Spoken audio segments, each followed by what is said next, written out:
$69 million, 3 WSOP bracelets, highest earning poker player of 2018. But here's what you need to understand about Justin Bonomo. His dominance is not about talent. It's about doctrine, a complete philosophy of how to approach poker in an era where the game evolves faster than most players can adapt. And if you're still playing poker the way you did 5 years ago, you're already obsolete. Welcome to the Bonomo Doctrine. This isn't just about one player's strategy. This is a blueprint for how elite performers operate in a post-solver, technology-driven poker landscape. And the brutal truth is this: the gap between players who embrace this doctrine and those who resist it is widening every single day, not slowly, exponentially. Let me tell you what happened when solvers hit the poker world. Bonomo himself said that the poker community advanced 10 years' worth of strategy in a single year. Think about that. A decade of evolution compressed into 12 months. And it didn't stop. It accelerated. The players who saw solvers as a threat got left behind. The players who saw them as a tool became unstoppable. Here's the first pillar of the Bonomo Doctrine: technology as co-pilot. Over 90% of top players use solvers, software, systematic study protocols. This isn't optional anymore. It's baseline. But here's what separates Bonomo's approach from everyone else grinding with Pio Solver. He doesn't worship the solver. He interrogates it. He uses it to quantify questions he already has, not to tell him what questions to ask. The solver is a tool for validation, not a crutch for thinking. Let me explain what this means practically.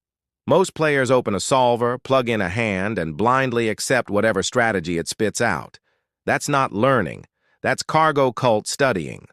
Bonomo's approach is different. He brings hypotheses.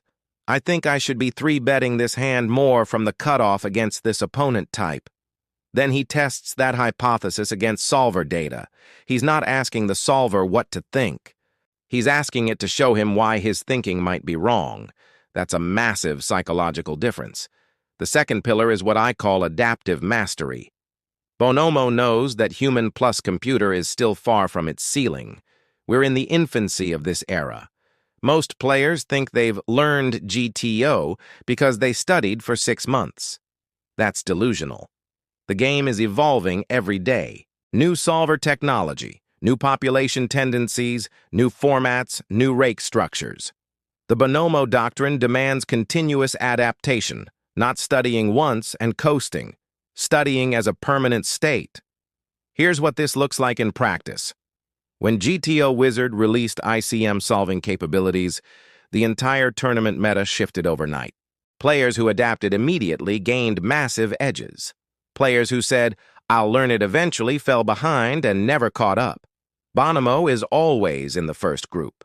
Not because he's smarter, because his doctrine prioritizes being current over being comfortable. The third pillar is ruthless game selection, and this is where most players fail catastrophically. They think results are about playing well. Results are about playing well against the right opponents in the right formats at the right time. Bonomo doesn't just register for big tournaments because they're big. He evaluates field strength, structure, rake, his specific edge in that format, his current mental state, everything. He's selecting games where his edge is maximized, not where his ego wants to play. Think about what this means. There are games Bonomo doesn't play, even though he could afford them, because his edge isn't big enough. There are formats he avoids because they don't suit his skill set. Most players do the opposite. They play whatever's available, whatever's running, whatever their friends are playing. That's not strategy. That's gambling. If you're starting to realize your approach is outdated, drop a comment right now, because this doctrine gets even more demanding from here. The fourth pillar is emotional sophistication, and this is where Bonomo's philosophy gets psychologically deep. He talks openly about how poker's requirement to suppress emotion became automatic for him, and that automaticity leaked into his personal life. He had to actively relearn how to feel. Most players never even recognize this is happening. They become numb to massive wins and devastating losses, and they think that's strength. It's not. It's emotional damage. The Bonomo Doctrine says, you need emotional range control. At the table, you need to maintain strategic composure. Away from the table, you need to reconnect with genuine emotion. This isn't about being a robot during play. It's about conscious emotional management versus unconscious numbing.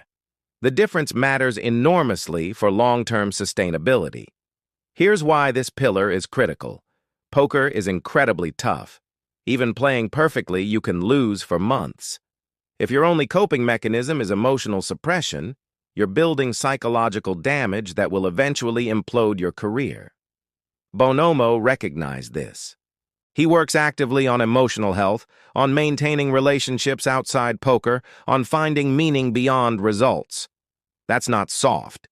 That's the difference between a 20-year career and burning out in 5. The fifth pillar is technical excellence without fancy play syndrome. Bonomo's foundational advice is brutally simple. Solid betting lines, avoid fancy plays, discipline in value betting. Most players hear this and think it's basic. It's not. It's advanced simplicity. The ability to execute fundamentals perfectly under pressure is rarer than the ability to make creative plays. Watch Bonomo's hand breakdowns. He's not trying to blow your mind with genius. He's showing you how he follows through with disciplined lines that maximize value. Triple barrel when you flop a flush. Don't get cute. Don't try to trap. Don't make a fancy small bet hoping for a raise. Just bet your value hands for value. It sounds obvious until you realize how many players can't do it consistently. This is the Bonomo doctrine in its essence. Combine cutting-edge technology with fundamental discipline. Use solvers to sharpen your strategy, but execute with classical precision. Stay current with the meta, but don't abandon proven principles. Play in games where you have edge, but prepare relentlessly so your edge keeps growing. Manage your emotions consciously, but never let emotional management become emotional death. This doctrine works because it's holistic. It's not just strategy. It's not just mental game. It's not just game selection. It's all of it, integrated into a complete approach to professional poker. And that integration is what creates sustained dominance. Now let's get into the operational side of the Bonomo doctrine. Because philosophy without execution is just theory, and theory doesn't cash tournaments. Let's talk about how this doctrine translates into daily practice, study routines, and competitive advantages that compound over time. The sixth pillar is what I call interrogative study. Most players study passively. They watch training videos. They nod along. They think, that makes sense. Then they close the video and nothing changes. Bonomo's approach is completely different. He studies with questions. Relentless, specific questions. Not what should I do here, but why does this frequency work? What assumptions are driving this strategy? How would this change if the rake was different? What if my opponent's range shifted 10%? This kind of interrogation does something most players never achieve. It builds true understanding, not memorization, not pattern matching, actual comprehension of why strategies work. And that understanding is portable. When you face a new situation, you can reason through it.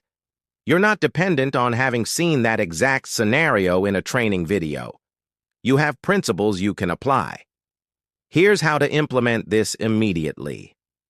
Next time you review a hand with a solver, don't just look at the recommended action. Ask why. Look at the EV differences between options. Examine how the strategy changes if you remove certain hands from your range or your opponent's range. Investigate what happens at different stack depths. This interrogative process takes longer than passive review, but you learn exponentially more. The seventh pillar is mixed strategy mastery. Bonomo makes a critical point that most players miss. Poker isn't binary. It's not bet or check. It's bet 90%, check 10% with your best hands. Bet 50%, check 50% with medium hands. This mixed strategy thinking is fundamental to GTO, but it's psychologically difficult for humans. We want certainty. We want rules. Always bet this hand. Poker doesn't work that way. The Bonomo doctrine demands comfort with probabilistic decision-making. You need to internalize that sometimes you should check the nuts, sometimes you should bet garbage, and you need to be able to execute these mixed strategies without second-guessing yourself based on one outcome. That requires a level of trust in process over results that most players never develop. Here's the practical challenge. How do you actually implement mixed strategies in real time? You can't calculate exact percentages at the table. Bonomo's solution is pattern-based approximation. Study the solver enough that you internalize rough frequencies. With this hand type on this texture, I should usually bet, but sometimes check. Then, at the table, you use timing, opponent reads, situational factors to decide which camp this specific instance falls into. It's not perfect, but it's implementable. The eighth pillar is continuous field adaptation. The poker population is not static. What worked last year doesn't work now. What works in European high rollers doesn't work in Vegas tournaments. What works at 9 max doesn't work at 6 max. The Bonomo doctrine requires tracking these shifts and adjusting constantly.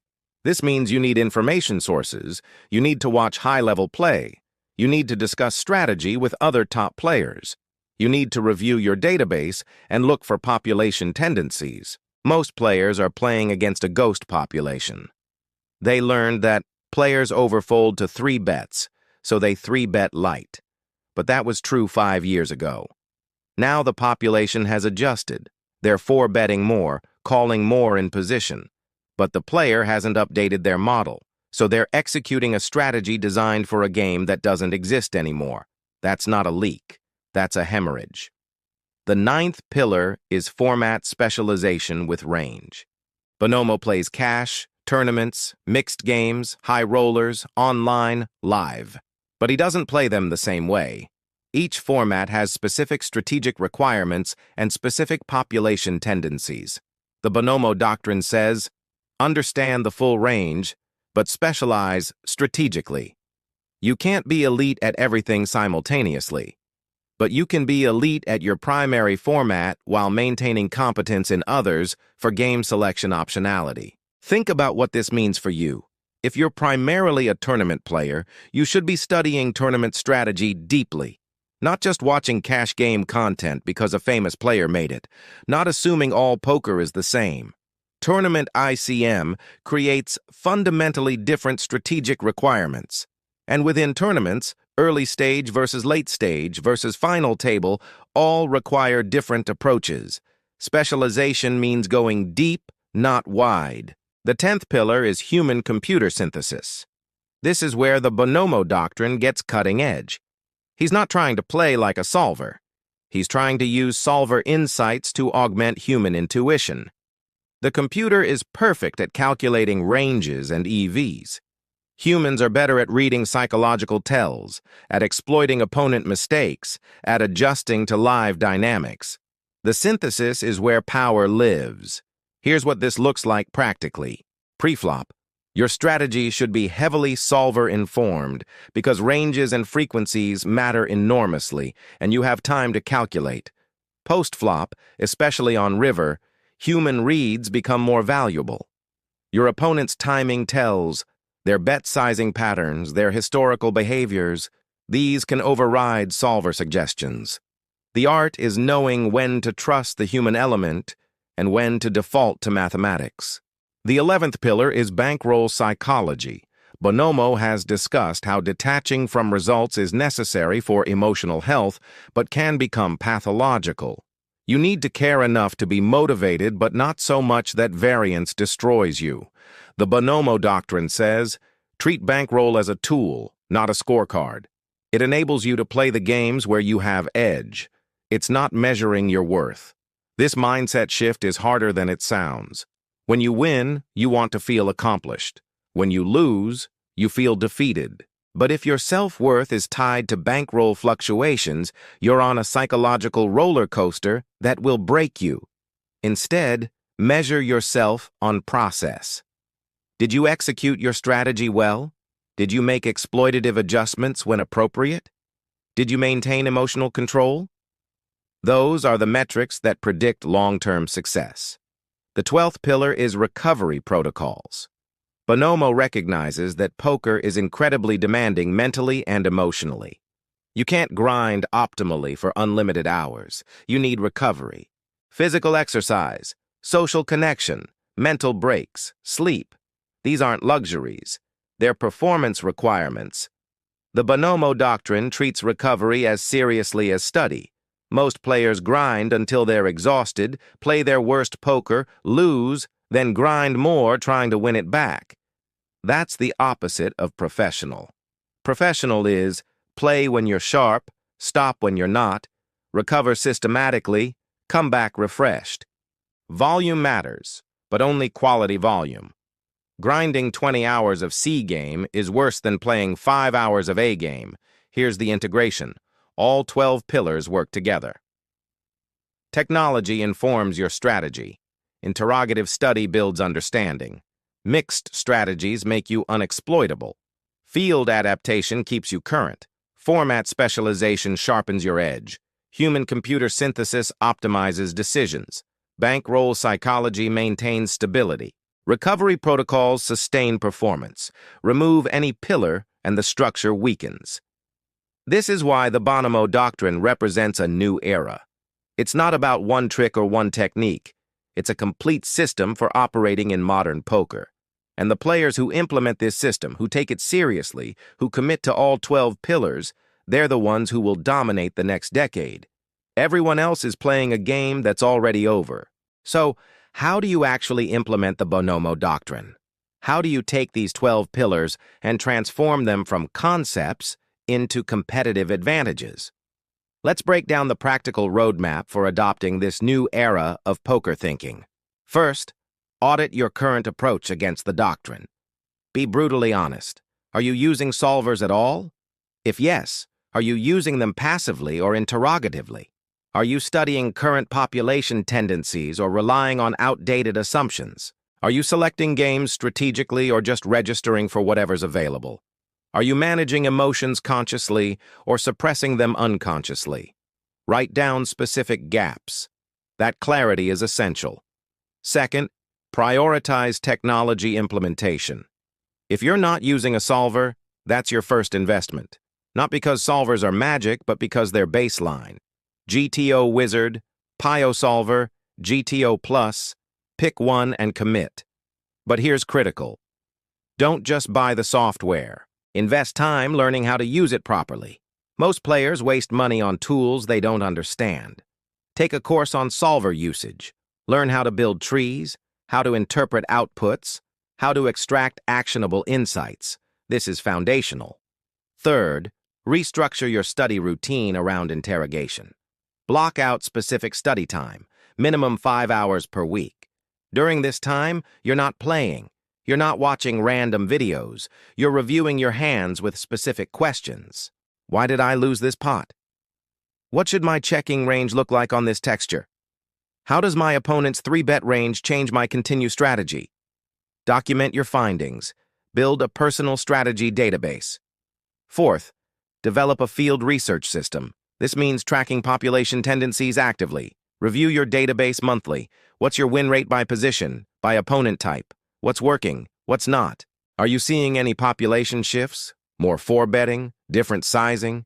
This research feeds your strategic adaptation. Without data, you're guessing. With data, you're targeting. Fifth, implement mixed strategy randomization.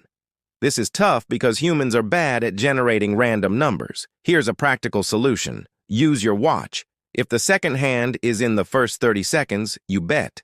If it's in the last 30, you check. This gives you 50-50 randomization when you need it. For more complex frequencies, you can use the specific second. If you need to bet 70%, bet when the second hand is between 0 and 42. It's crude, but it's implementable. Sixth, build a peer network at or above your level. The Bonomo Doctrine emphasizes continuous learning from other top players. If you don't have access to high-level players, find them. Join training sites with active communities. Attend poker seminars. Participate in strategy forums. Offer value to better players and they'll reciprocate. This network becomes your field adaptation antenna and your interrogative study partner. Seventh, establish format specialization. Pick your primary game format and go deep. If it's tournaments, subdivide further. Early stage strategy, middle stage strategy, ICM bubble strategy, final table strategy. You need specific expertise in each phase. Don't spread yourself thin trying to master everything. Build depth first, then breadth. Eighth, create explicit recovery protocols. Schedule rest days. No poker, no study. Complete cognitive breaks. Schedule exercise sessions. Minimum 3 times per week. The format doesn't matter. What matters is getting your body moving and your mind off poker. Schedule social activities. Maintain relationships outside poker. These aren't distractions. They're essential components of sustained high performance. Ninth, implement session management rules. Before every session, check your state. Am I mentally sharp? Am I emotionally stable? Am I physically rested? If not, don't play. This seems obvious, but most players violate it constantly. They play when they're tilted, exhausted, or distracted. That's not grinding, that's donating. Set a stop-loss, not just for money, but for mental state. If you're not playing well, stop. Review why. Address it, then come back. 10th, track process metrics, not just results. Create a session checklist. Did I stick to my pre-flop ranges? Did I avoid fancy plays when value betting was correct? Did I make exploitative adjustments when I identified clear tendencies? Did I maintain emotional control? Rate yourself after every session. This builds awareness and accountability. Now, let's talk about the future. Where is poker heading, and how does the Bonomo Doctrine position you for it? Artificial intelligence is advancing rapidly. Solvers are getting faster, more accurate, more accessible. The players who are comfortable with technology will have exponentially increasing advantages. The players who resist will become extinct. Population skill levels are rising. The average player at mid-stakes today is better than the average player at high stakes 5 years ago. This trend will continue. You can't stay still and expect to keep winning. You need to be improving faster than the field is improving. That requires systematic, continuous learning. That's what the Doctrine provides. New formats are emerging constantly. Progressive knockout tournaments changed ICM strategy fundamentally. Mystery bounty tournaments created new strategic dimensions. Faster structures demand different approaches. Whatever innovations come next, the players who adapt fastest will profit most. The Bonomo Doctrine's emphasis on continuous adaptation positions you to be in that first wave. Mental health and emotional sustainability are becoming recognized as critical success factors. The poker world is finally acknowledging that emotional suppression creates long-term damage. The players who develop healthy emotional management systems will have longer, more successful careers. This is a competitive advantage that compounds over decades. Here's what I need you to understand. The Bonomo Doctrine isn't just about playing better poker today. It's about building a system that keeps you competitive for the next 20 years. It's about creating a framework that adapts as the game evolves. It's about integrating all the dimensions of poker success into one coherent approach. Most players optimize for one thing. Maybe they're technical wizards with no game selection. Maybe they're tough mentally but strategically outdated. Maybe they grind huge volume but burn out in 3 years. The Doctrine says, optimize everything simultaneously. Technology, strategy, mental game, game selection, recovery. All of it matters. All of it compounds. The players who embrace this complete approach will dominate the next era of poker. The players who cherry-pick pieces will plateau. The players who resist entirely will fail. This isn't opinion. This is the trajectory the game is on. The question isn't whether this transformation will happen. It's whether you'll be on the right side of it. So here's my challenge to you. Pick 3 pillars from the Bonomo Doctrine that you're weakest on. Not 3 you're already doing. 3 you're neglecting. Maybe you've been avoiding solver work. Maybe you haven't evaluated game selection in months. Maybe you have no recovery protocols. Whatever they are, commit to implementing them this week. Not eventually. This week. Start small. You don't need to master everything immediately. You need to begin. Install a solver and solve one hand. Review your game selection for the last month and identify one leak. Schedule one recovery day. Take one concrete action toward each pillar. That's how you start building the system.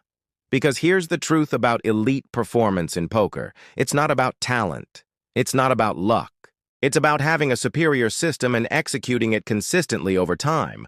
Bonomo isn't the most naturally gifted player in the world, but his system is elite, his execution is disciplined, his adaptation is continuous, and that's why he wins. The Bonomo Doctrine is your blueprint for building that same kind of system, not copying his exact strategy, but adopting his complete approach. Technology as foundation, strategy as evolving practice, mental health as non-negotiable, game selection as force multiplier, recovery as performance requirement. All of it integrated. This is the new era of poker thinking. Not just GTO, not just solvers, not just mental game. All of it, systematically optimized, continuously adapted, relentlessly executed. This is how you compete in modern poker. This is how you sustain a 20-year career. This is how you build real, lasting success. The game is evolving faster than ever. The players with superior systems will pull away from everyone else. The gap will widen. The advantages will compound. The question is simple. Will you be building your system, or will you be the opponent that players with systems are exploiting? This is Mind of Grinder. If the Bonomo Doctrine resonates with you, if you're ready to build a complete system for poker success, subscribe right now. Drop a comment telling me which 3 pillars you're implementing first. Hit that like button if this changed how you think about professional poker, because the future belongs to players who think in systems, not just strategies. I'll see you at the top.